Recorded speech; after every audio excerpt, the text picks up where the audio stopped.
On day 4, the weather finally cleared and the sun was now showering them in light.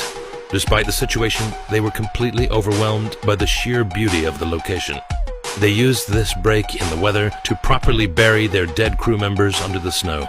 In order to make it easier for recovery crews to find them, they placed metal objects inside the graves that could be picked up by magnetometers. On day 5, the crew of the crash site were running out of fresh food and would soon be down to just cans of dry meat.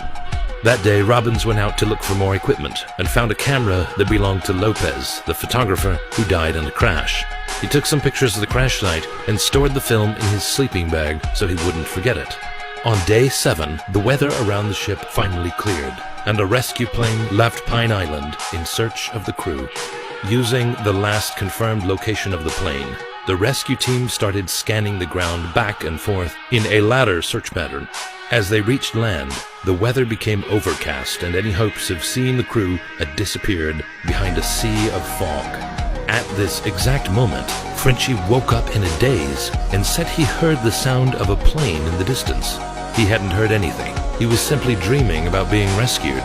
But as it turned out, the plane had actually passed within 20 kilometers of the crew. Over the next few days, the stormy weather returned once again, and spirits were at an all-time low. The crew were desperate, so they created a large pile of debris that could be set on fire to catch the attention of any nearby plane. Robbins also found some yellow paint and left a note on the wing for their rescuers to see. The crew were running out of time, but their luck was about to change.